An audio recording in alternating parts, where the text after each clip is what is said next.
Good morning. This is the Bitcoin Morning Brief. We have Jimmy and Tone today. I am representing a bit of the farmer lifestyle to Jimmy's cowboy lifestyle.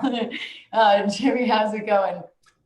Good, except my voice is completely wrecked from talking way too much last week. But yeah, hopefully it recovers. Good workshops though?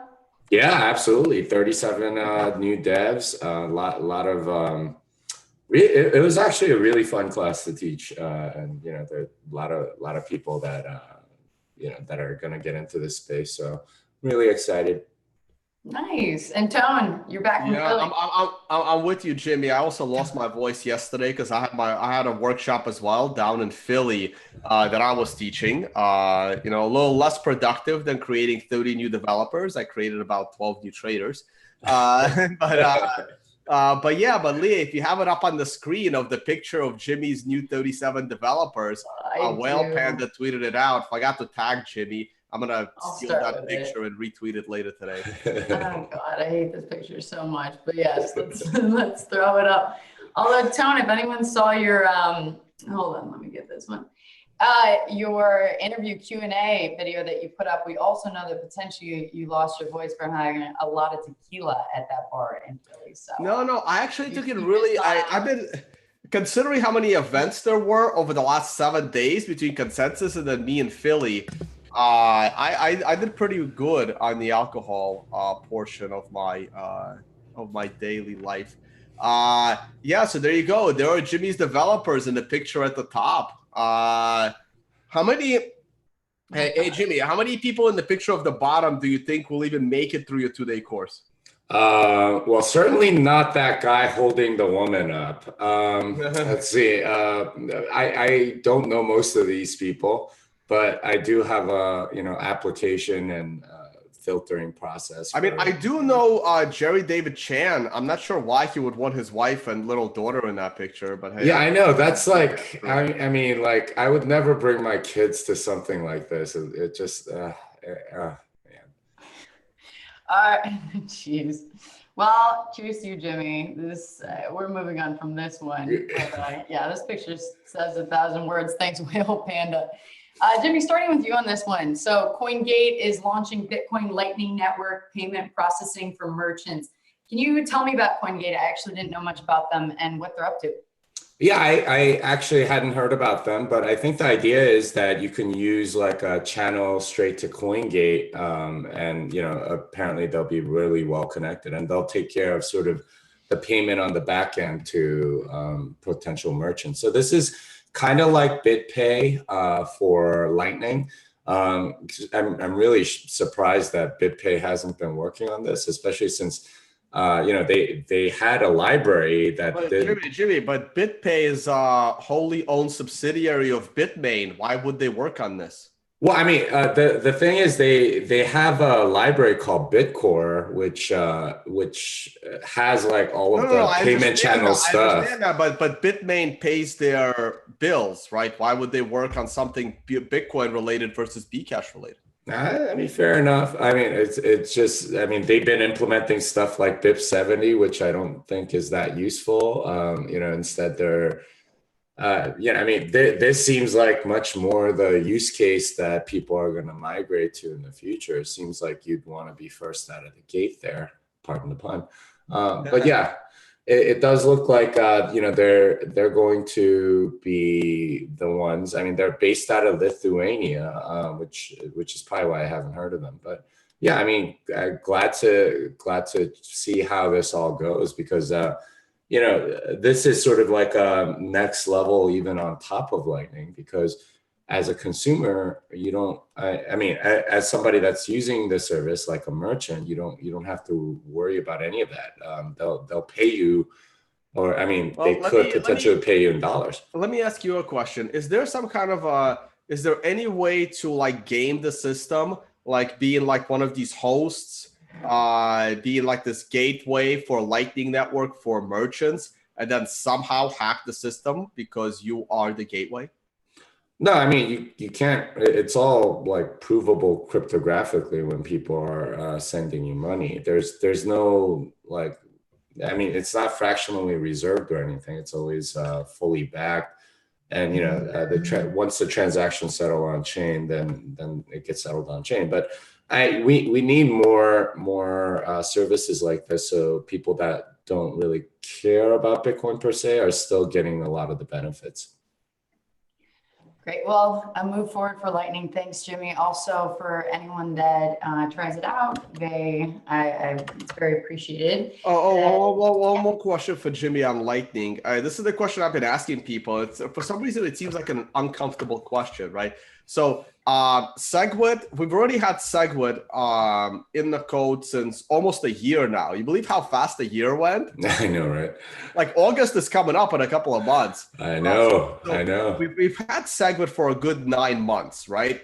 Mm-hmm. So would you say the progress in Lightning channel transactions has met your expectations, succeeded your expectations, or like you're still a little disappointed of how slow the progress has been since SegWit? I think it's exceeded my expectations. I expected this stuff to come out like a year or two after SegWit. I mean, you got to remember, this is like financial software. You can't expect things to be built in 6 weeks. I mean, you can, but it's not going to be that secure.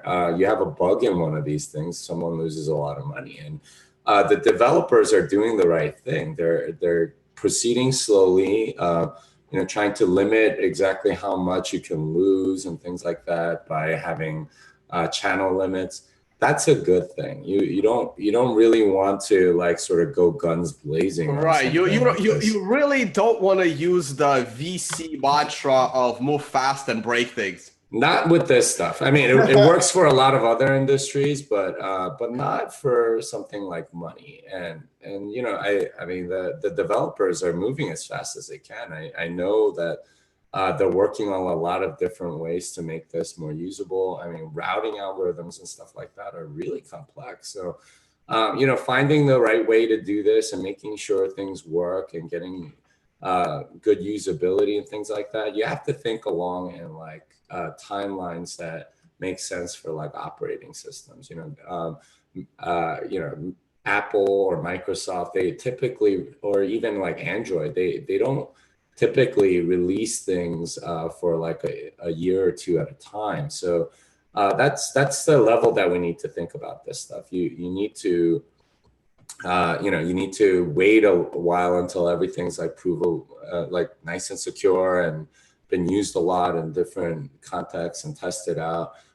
Then you can like really utilize it in a way that makes sense. Right now, I mean, the fact that we've come this far, like in a year, is pretty good. Like there's a lot of people utilizing CoinGates out there.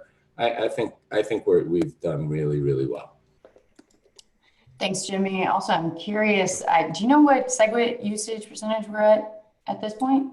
I had heard something like 35 to 40%. And that's very good. Nice. Yeah, and the thing is, they're paying like 12% of the fees. So if you're just losing money by using the other type. So yeah, just so you know. Yeah, and by the way, like people still send me, it's like, hey, I use BitPay as my gateway. Here's my address, and it starts with a 1. And I'm like, wow, good job, BitPay. Yeah. All right, so they want to charge more money. Always. All right, Coinbase aims to obtain banking licenses. So Coinbase and Ivy Coin, which I had never heard of actually until today, meet with US regulators about banking license.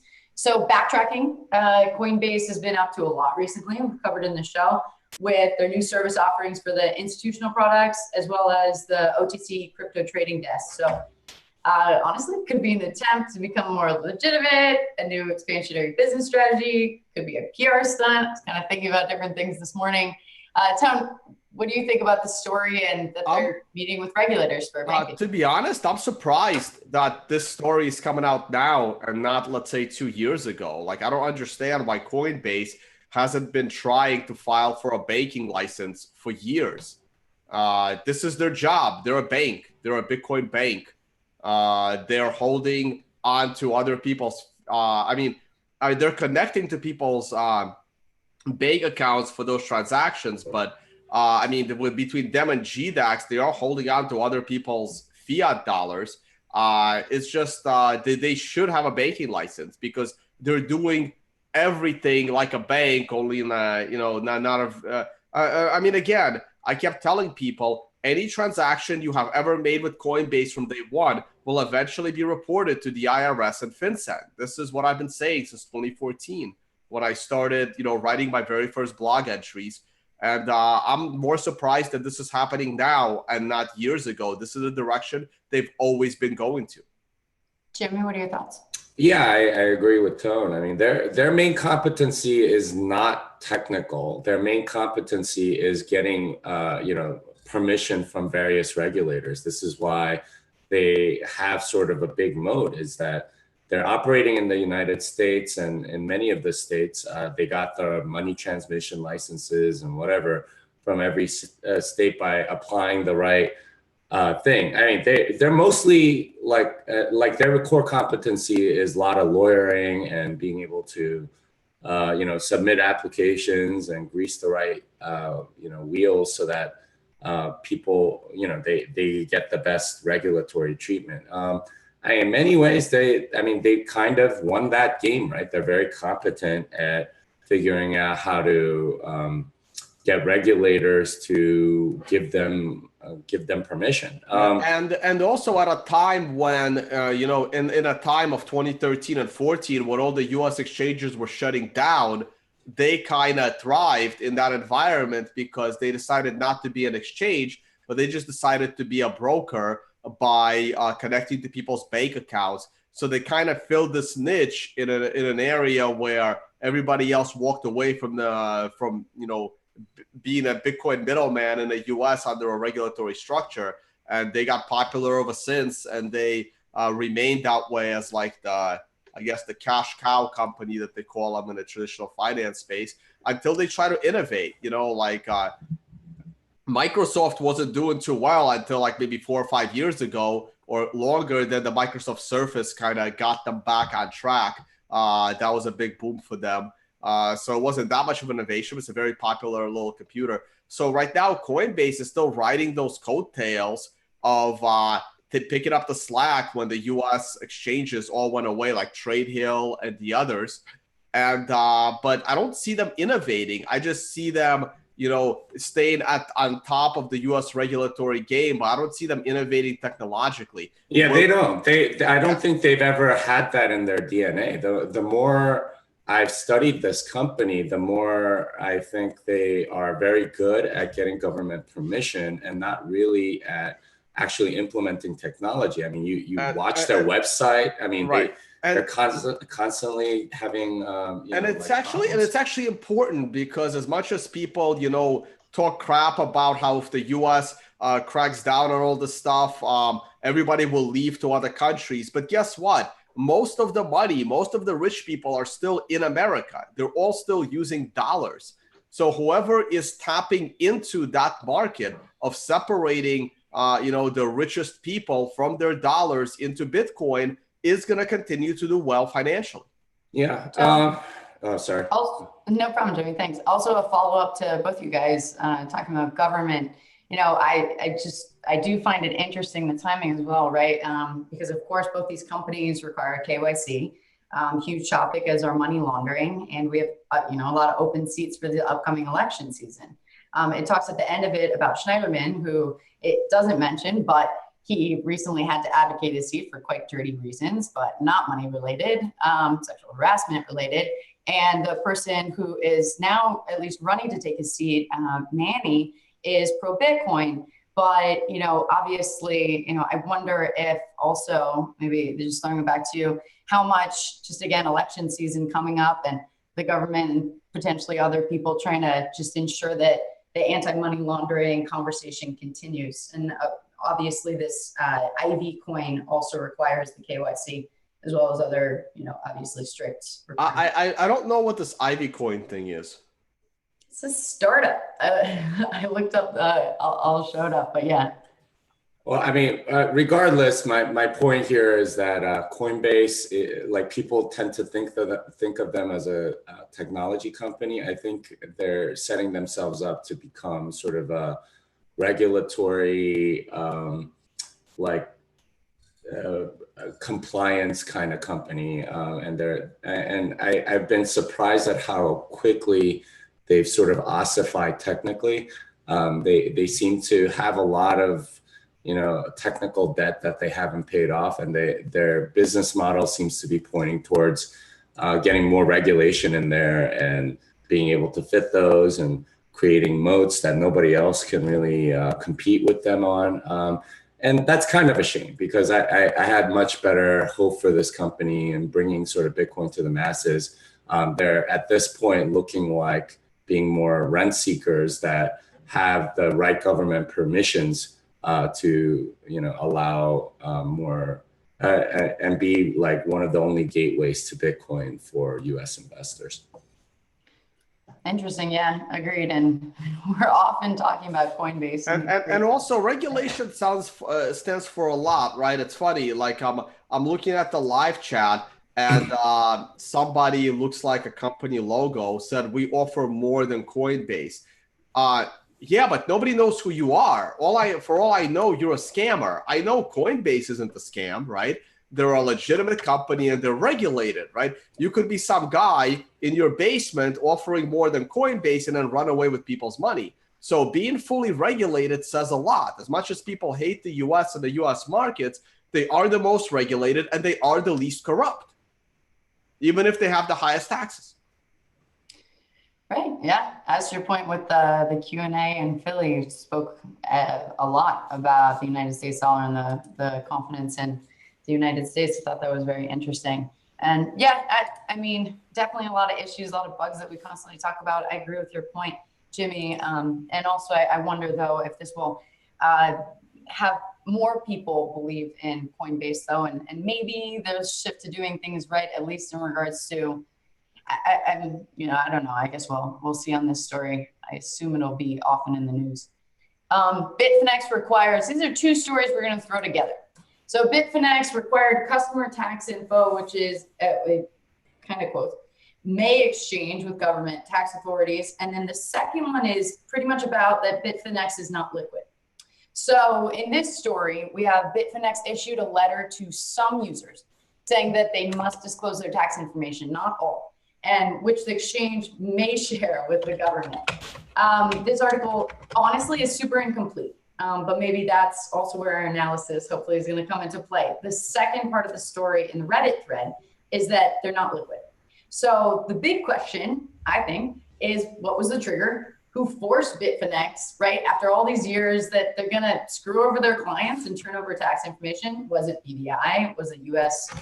foreign compliance? Was it OECD? Was it this liquidity issue, or the United States government maybe threatening to shut them down for bankruptcy, right? But Tone, do you think that the reason is the second story, the Reddit thread, that that it could be that they're illiquid? Why are they screwing everyone over? Well, they're not, right? It's what I keep telling people, right? If you use your legal identity with any company, what do you expect? What do you expect, right? Look, what promise did Bitfinex ever gave you that they will never, ever share any of your information with any government entity? They would be crazy to give that promise because it doesn't work that way, right?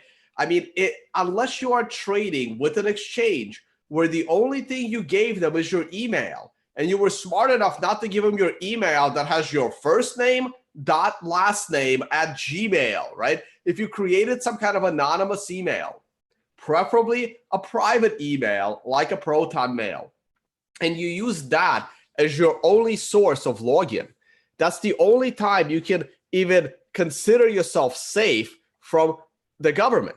And even then, if you didn't use a VPN to go in and out, they can track you by your IP based on the email address that you logged in from, and they can still figure out who you are. These companies are corporate entities. They have employees. They have jobs. They have C-level managers that are quasi-public, right? Like the CEO of Bitfinex and Tether seems to be a little bit of, not very easily found character. Phil Potter was the guy that was always speaking on its behalf. He was their CIO or something, and I think I heard that he just left the company. So yeah, what's up with that? Because I heard rumors about that during Consensus. Nobody really, I didn't see any press release or anything. He's the face of Bitfinex, and he suddenly leaves. What's going on? Right. So look, we've always suspected that there is a lot of weird stuff going on with Bitfinex and Tether, and Bitfinex owns Tether. Oh, Jacobo's here. Let's get him in here. And Tether's our next story, everybody. Right, and Tether's gonna be next door. So they're all Bitfinex, right? Like Tether. Hey, Jacobo's sorry here. guys. Hey. I'm already late on the first day of my new punctual life. I'm sorry. Yeah. It's all good, Giacomo. Hey, so we're talking about Bitfinex, right? So don't forget, Bitfinex owns Tether, and Tether started out as its own company, but it got taken over by Bitfinex. So the point is, Bitfinex. If Bitfinex, I've never traded on Bitfinex. I've never used Bitfinex. I have no idea. Bitfinex is too big of a company that they cannot get away with allowing you anonymous trading. Now, also, it doesn't really matter the fact that they're big. The fact that they interface with fiat currencies, right? This is what separates Bitfinex from something like BitMax, because BitMax doesn't interface with fiat currency. That's a straight Bitcoin only. Now, some of these altcoin exchanges that don't interface with fiat currencies can kind of get away with some more privacy and anonymity features, but all of them have now added Tether. And then Tether creates a bit of an issue because Tether interfaces with the fiat system. So as an exchange, you can kind of use Tether, but once you're getting to large quantities of Tether, the US or any kind of other global regulator can show up and say, do you realize that your exchange is now holding $500 million worth of Tether? And you say, okay. And they're like, but Tether is a representation of a fiat currency called US dollar. Are you aware of this?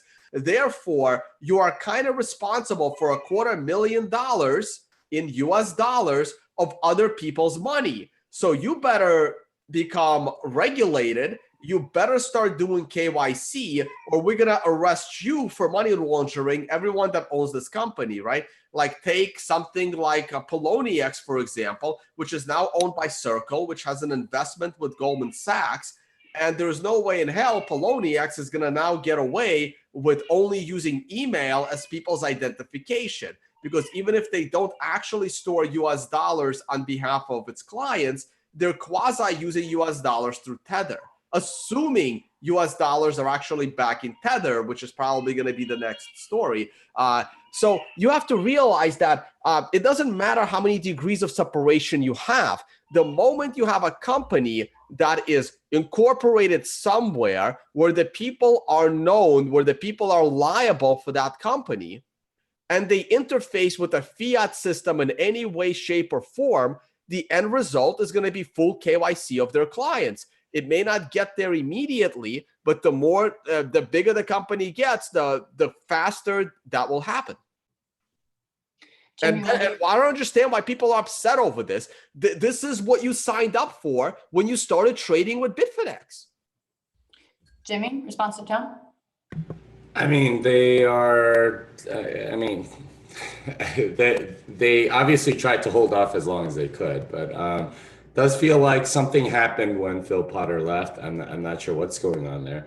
And, Bitfinex just, it feels, I think Tether printed another $250 million or something like that. I don't know what's going on, but I'd be pretty nervous if I held any Tether. That's for sure. And that's definitely what we've been talking about for a long time. Giacomo, responses to this, and also the second Reddit thread is the thought or the hypothesis potentially that Bitfinex is liquid. So I think that Tether is a very, very interesting topic of discussion. First of all, it is one of the very, very few examples of something that can actually use a token protocol for something. Like one reason to have a protocol like Omni, which is a very scam. It's a very shitty protocol, but it can be used for something, and it's an interesting use case. I think that something like Tether could be interesting for dodgy exchanges. Like, what is the problem of an exchange which is completely not incorporated, not compliant, completely pirate exchange, like an exchange running over Tor, just like the dark web markets? The only problem with such an exchange will be that you can trust them because they will eventually run away with an nasty scam, and they cannot have a bank account, so they cannot have the fiat part. But if you think about maybe a new, I'm not talking about decentralized exchange, I'm talking about centralized but completely not compliant exchanges. Like BTC-E. Yeah, exactly. They did have actually a bank account with some offshore choices, and that's an example. I think that for that but kind that of makes it even more dangerous, right? Like if you have an exchange like that that's not compliant, you don't want them to have a bank account because that bank account can be seized. Precisely, that's a weak point, like a central point of failure, the bank account. Also, you can do eventually, still very early, but you could do in theory trustless atomic swap between Bitcoin and blockchain-based tokens. So in some distant futures, maybe 2 years, maybe 5 years, I can imagine a world where there are companies, maybe a little bit companies like Tether that are not exchanged, they are not involved with leverage, exchange, cryptocurrency. They just get dollars and they give you a receipt, an exchangeable receipt, only to KYC AML people. And then there are dark market exchanges, which are not necessarily even decentralized. They could be centralized, but cryptographically safe and pseudonymous. So all these circular words, just to say that I think that right now Tether is a very dangerous thing to hold and to use, and probably is going to end badly. But as an experiment, I think that unlike hundreds of other experiments with altcoins and tokens and CryptoKitties, Tether is interesting to watch, and even the failure mode, it could be painful, but for sure very, very insightful. Thank you, Giacomo. Let me just read quickly this next story because I think we're all tied in here. So Tether mints 250 million of new USDT tokens and rekindling the controversy, right? So just throwing it off again. Yeah, this is nothing new for Tether. As we're speaking about, again, hopefully no one has Tether. Another piece of evidence that there's something fishy under scrutiny. Yeah. I'll comment real quick in that, again, as I continue to, become the enemy of Bitcoin by calling for this bear market to last a little bit longer, the majority of the people keep coming back at me saying that I don't understand the fundamentals. The days of Mt. Gox are gone, but the days of Bitfinex and Tether are here, right? And this thing is popping up once again. Like, I don't know what's worse, the Mt. Gox collapse of what happened last time, or if these, look, you buy the rumor and you sell the news. But in this case, the rumor isn't very pretty. So you kind of sell the rumor and you buy after the rumor potentially becomes true. So once again, people that keep telling me that we are long past the days of Mt. Gox clearly doesn't look like it from my seat. I don't know about you guys. Giacomo, I'll throw that over to you. Yeah, I don't talk about price because I just follow tone there, but I agree that this could be something like empty Gox is still possible. The market is a little bit more decentralized that back then, but it's still possible to have a systemic crashes that can scare the market a lot. Also, they could trigger the altpocalypse, but altpocalypse will bring the price of Bitcoin down. It could. it could bring the Bitcoin price down. Also, I think one thing is very important to know about Tether is that even if the Tether company is completely solvent, is completely liquid in theory, so even if for every Tether dollar they issued, they add a dollar in the bank account scripturally, that doesn't mean that the banks themselves are liquid, because the banks are running on fractional reserve. And we are talking about such a large amount of money that even if the Tether company is liquid, their banks could be completely liquid due to a bank run in the fractional reserve mechanism. Yeah, that's a good point. That's a very good point. The bank itself could end up scamming Bitfinex. It's something that's happened before. You've seen this with MF Global, where money disappeared from a trading account, which never hasn't happened in a long time. And once again, I remind people, go take a look at the incident that happened to Martin Armstrong, where his hedge fund all of a sudden was missing $1 billion, and he was blamed. And after a 10-year court case, it was actually proven that the bank just decided to use that money. And then he got blamed as the hedge fund manager, as if he stole $1 billion of customer money when the bank did it.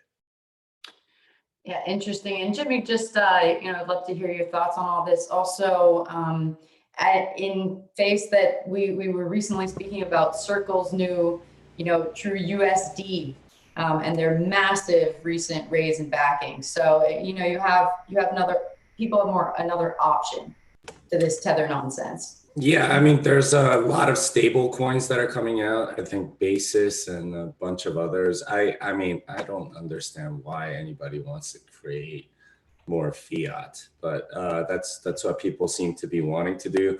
I mean, this has been around since BitShares and Laramar doing it on there. He did it again at Steam and stuff. So, I mean, I don't understand why people want this so much. It's yeah, I think almost all of them fail, because if you try to peg it to the dollar, you have certain, I think it's called the impossible triangle in central bank policy parlance.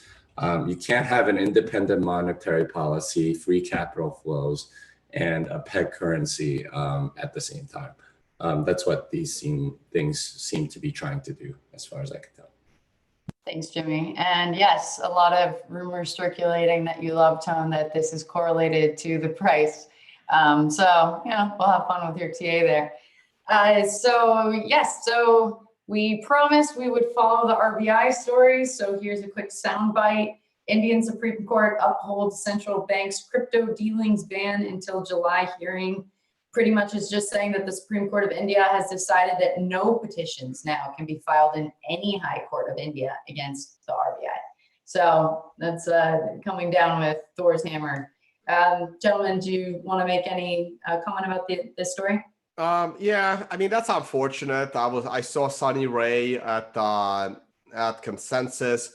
We were on the boat cruise that a lot of my friends didn't make, including Jimmy Song, who skipped the cruise. But I don't need an Aston Martin, man. And I was kind of pissed off that that's what they like to spend their money on instead of scholarships for devs. That's a good point, actually. Yeah, so I saw Sonny Ray there, and I mean, he had the court case was happening the next day. I mean, he wasn't going to be in India for it, but his guys were. And yeah, I feel bad for Uno Coin. They were really on a path to, potentially, take over Coinbase one day. And it makes it hard for them. I mean, they might have to become a cash corp, more of a cash company, more like Paxful maybe. And we'll see. Maybe I'll do an on the record with him about this and get the latest out of India. That would actually be really interesting. I hope that you do that.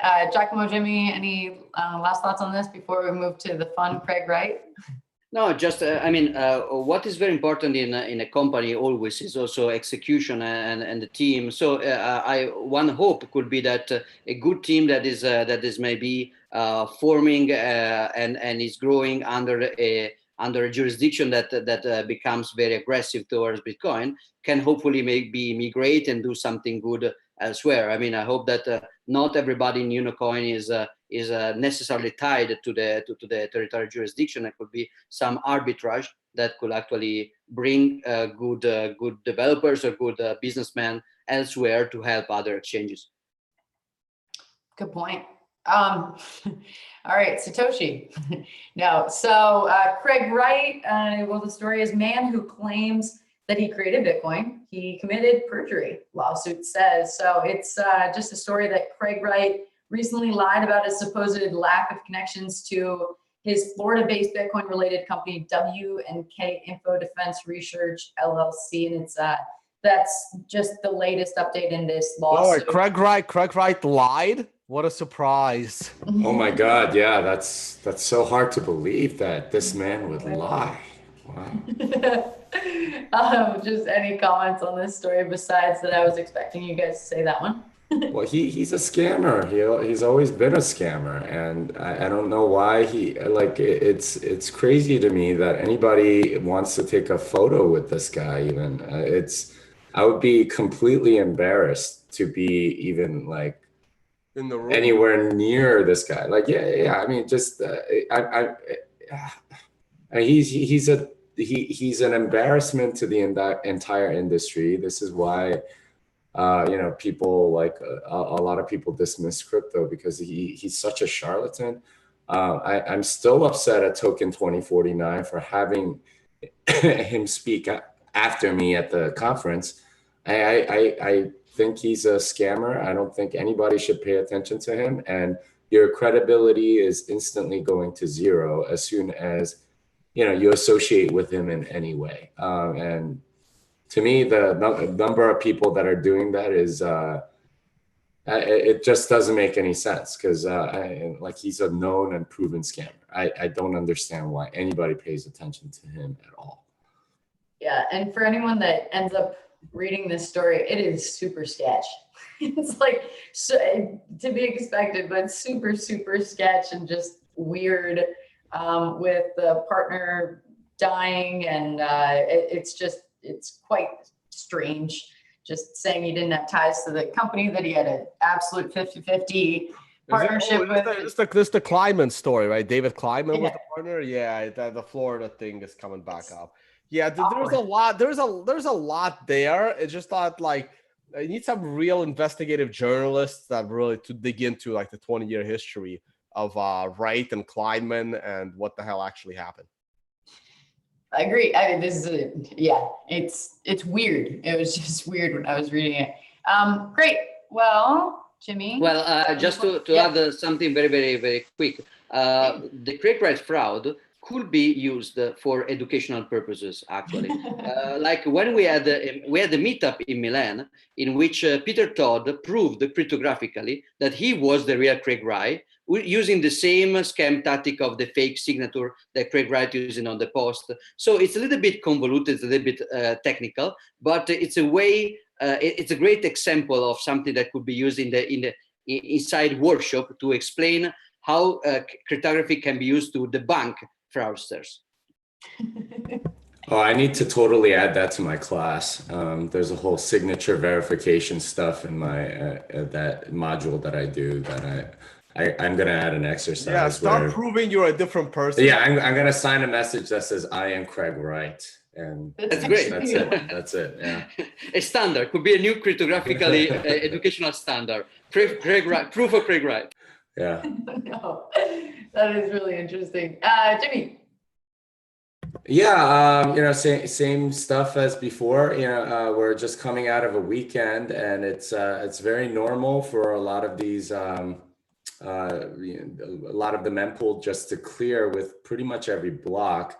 Obviously more stuff because Monday morning, a lot of people withdrawing from exchanges and things like that. I am seeing that the green bands are thinning. That means that the fee estimation algorithms are getting better. So that's very good. You could probably get in transactions for like 1 or 2 Satoshi per byte if you're willing to wait a couple hours. If you want to get in on the next block, you're looking at 20 to 40 today. Don't really need to do much more than that. The green stuff pretty much comes off right away.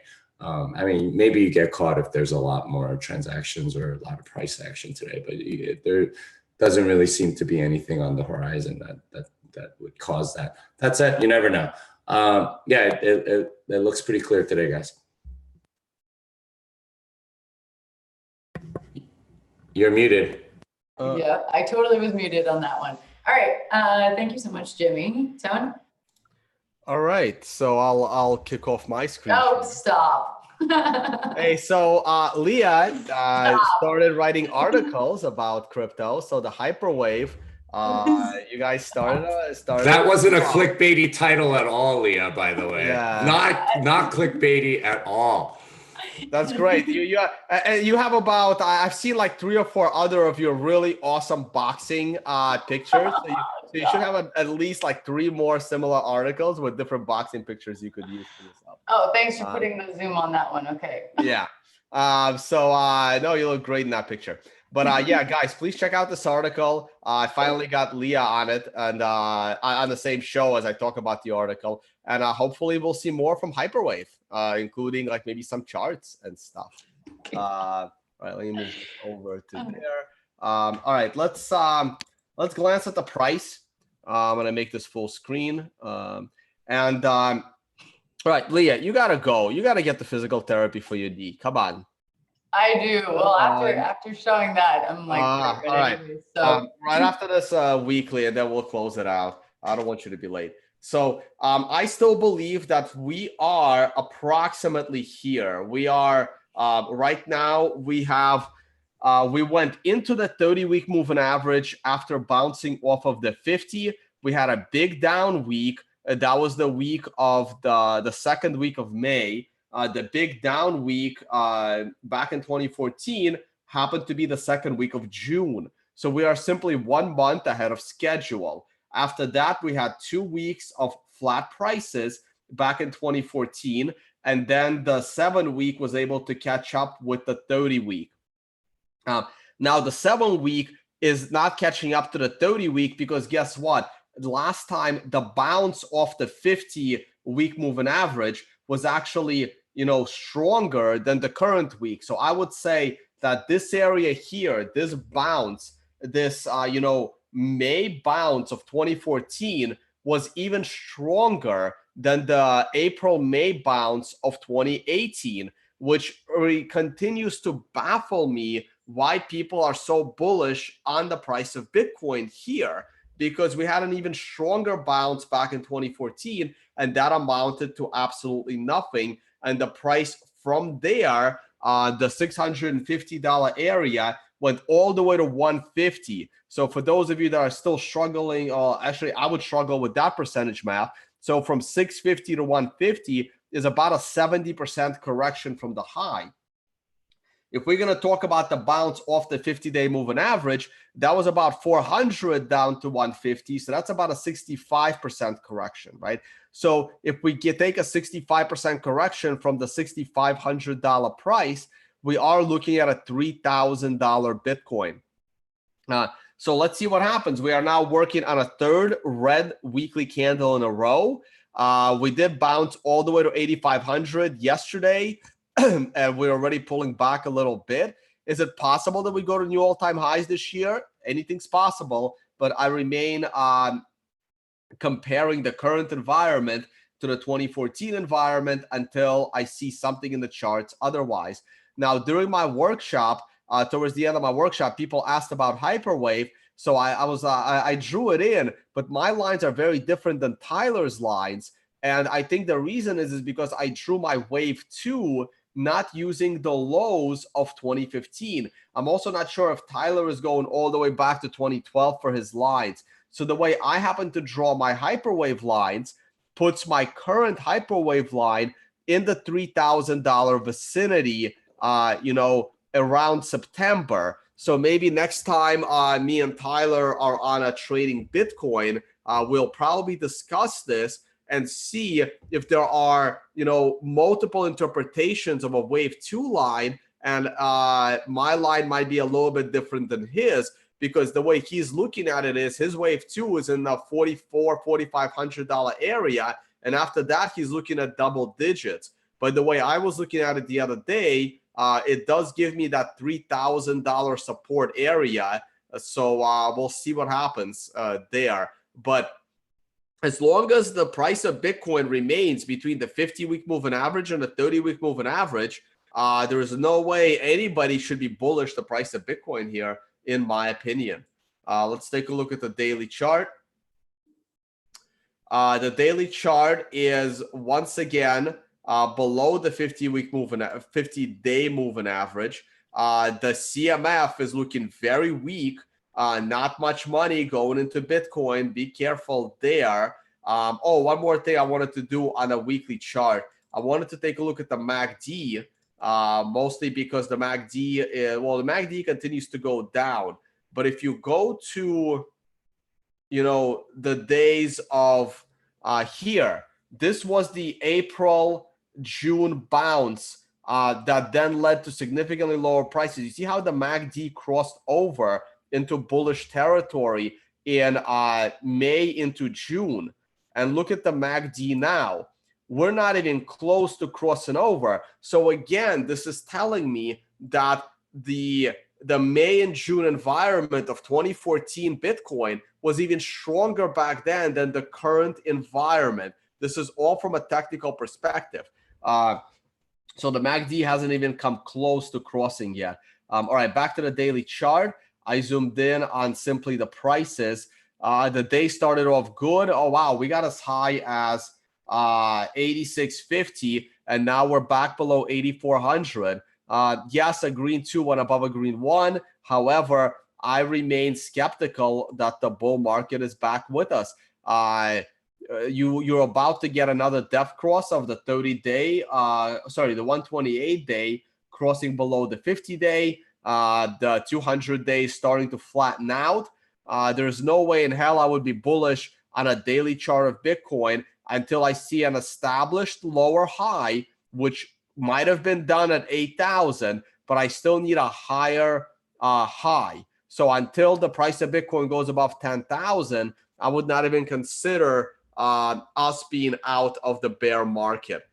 Here's the 12-hour chart of Bitcoin. The 12-hour chart has been bullish. We're on a 6 of 9. Can we get to a 12 to a 9? Maybe. Let's see what happens. If I zoom this out a bit, obviously we have not yet reached my target of below 8,000, but we will. I'm fully expecting that we will. So all I gotta do is just slide these arrows over, because I would be, if I was an active trader right now, I would be timing the bearish trades instead of the bullish trades, because you are in a bearish long-term trend.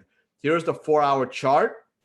The 4-hour chart, the CMF continues to look good, but now you're starting to run into a bit of an end. Your trend line will break. Your RSI is once again, trending up. Everything seems to be trending up. Where's my OBV here? What's going on with OBV? There it is. There's the OBV, not looking great, but so I have a lot of indicators on the 4-hour chart, and they're still looking good. The 4-hour chart is the only one that looks like it has some bullish momentum, but let's see what happens if this red line gets broken once again. And your next line that you're looking for below 8,000 is seriously going to be down. Leah, why are you still with us? As Giacomo said, a bearish Bitcoin market hurts more than a knee. So, just trying to ride this one out really quickly before heading out. All right. I'm not, like I said, I'm not a cloud expert. We are above the cloud. Supposedly this is a good thing, but it's a 1-hour chart. I would look for this thing to go into, the $8,200 area, and then it'll probably accelerate to the downside. You are being held up by the 50-period moving average, but that's about it. Oh yeah, I still have my alerts going here. Yeah, the Philly class was really good. Shout out to John for the catering that was done and helping us with the venue. And it was absolutely excellent. And the next classes, oh yeah, wait, the Philadelphia thing is over. Let me refresh. Boom. I don't know why my dates are off. This is just so weird. On my phone, they're not.